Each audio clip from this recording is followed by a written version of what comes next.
ओम गणेशाय नमः। आइए सुनते हैं विनायक चतुर्थी व्रत कथा एवं पूजन विधि। ऐसी मान्यता है कि इस दिन भगवान गणेश की पूजा करने से मनचाहा वरदान प्राप्त किया जा सकता है।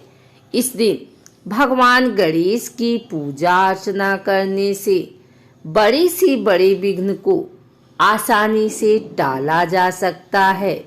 इसीलिए इन्हें विघ्न विनाशक भी कहते हैं, अर्थात जो बाधाओं को दूर करता है। इस दिन पूरे मन और विधिवत व्रत करने से घर परिवार पर भगवान गणेश की असीम कृपा प्राप्त होती है। विनायक चतुर्थी पर भगवान गणेश की पूजा करने से ज्ञान और ऐश्वर्य की प्राप्ति होती है। आइए सुनते हैं विनायक चतुर्थी व्रत कथा। इस दिन ब्रह्म मुहूर्त में उठकर नित्य कर्म से निवृत्त होकर स्नान करें। इसके बाद गणेश जी का मन ही मन ध्यान कर विनायक चतुर्थी व्रत का संकल्प लें।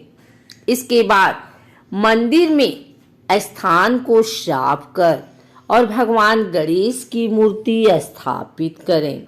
गणेश जी की पूजा व स्थापना करते समय मुंह पूरब या उत्तर दिशा की तरफ होना चाहिए। अब दीपक जलाएं और भगवान गणेश को सिंदूर से तिलक करें। भगवान श्री गणेश को तुलसी नहीं चढ़ाना चाहिए। उन्हें शुद्ध स्थान से चुनी हुई दुर्वा को धोकर चढ़ाना चाहिए।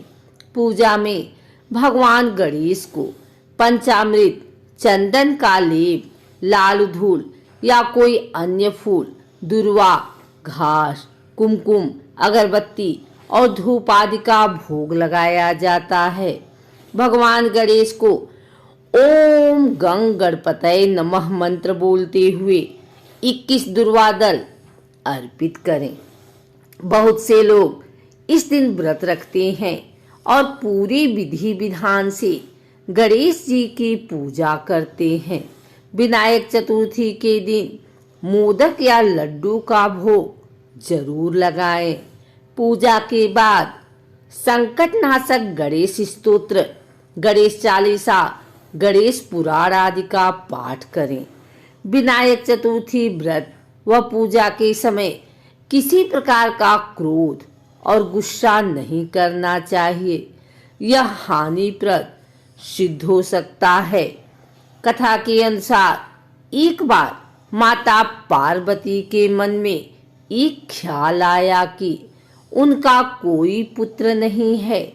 ऐसे में वो अपने मन से एक बालक बनाते हैं और उसमें प्राण दान देती हैं। फिर वे उस बालक को आदेश देकर कि चाहे कुछ भी हो जाए, कंदरा में कोई प्रवेश न कर पाए। यह कहकर माता कंदरा में स्थित कुंड में स्नान करने चली जाती हैं। वह बालक अपनी माँ के आदेश का पूरा पालन करता है और कंदरा के द्वार पर पहरा देने लगता है। कुछ समय बीत जाने के बाद माँ पार्वती से मिलने भगवान शिव वहां पहुंचते हैं। जैसे ही शिव कंदरा के अंदर जाने लगते हैं तो वो बालक उनको रोक देता है। शिव बालक को समझाने का प्रयास करते हैं, मगर वह उनकी बात नहीं मानता। इस पर भगवान क्रोधित हो जाते हैं और त्रिशूल से बालक का शीश धड़ से अलग कर देते हैं। जब माँ पार्वती को इस बात का पता चला तो वह बहुत क्रोधित हुई। उन्होंने देखा कि उनका पुत्र धरती पर प्राण विहीन पड़ा है। उसका शीश उसके धड़ से अलग कटा हुआ है। माँ पार्वती को क्रोध आया। क्रोध में देखकर उन्हें सभी देवी देवता भयभीत हो गए। शिव अपने सभी गणों को आदेश देते हैं कि एक ऐसे बालक का सिर लेकर आओ जिसकी माता की पीठ उसके बालक की ओर हो। शिवगण ऐसे बाल की तलाश में निकल जाते हैं और एक हथनी के बालक का शीश लेकर आते हैं। शिव गज के शीश को बालक के धड़ से जोड़कर उसे जीवित कर देते हैं। यह देख माँ पार्वती कहती हैं कि यह शीश तो गज का है, हर कोई मेरे पुत्र का उपहास करेगा। तब शिव बालक को वरदान देते हैं कि आज से इन्हें गणपति के नाम से जाना जाएगा। सभी देवों में गणपति प्रथम पूज्य होंगे। बिना इनके कोई भी मांगलिक कार्य पूर्ण नहीं होगा। धार्मिक मान्यता के अनुसार विनायक चतुर्थी का विशेष महत्व है। भगवान गणेश को ज्ञान, बुद्धि, समृद्धि और सौभाग्य के देवता के रूप में पूजा जाता है और किसी भी शुभ काम की शुरुआत प्रथम पूज्य विघ्नहर्ता गणेश जी के पूजन से होती है। चतुर्थी तिथि भगवान गणेश को अत्यंत प्रिय है। इस दिन भगवान गणेश सभी भक्तों की मनोकामना पूर्ण करते हैं और उन्हें ज्ञान और धैर्य का आशीर्वाद देते हैं।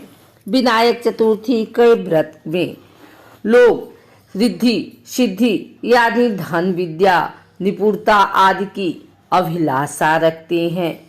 जब संकष्टी चतुर्थी व्रत जीवन के सभी बाधाओं को समाप्त करने के उद्देश्य से किया जाता है। इस दिन भगवान गणेश की पूजा करने से सभी समस्याएं दूर हो जाती हैं।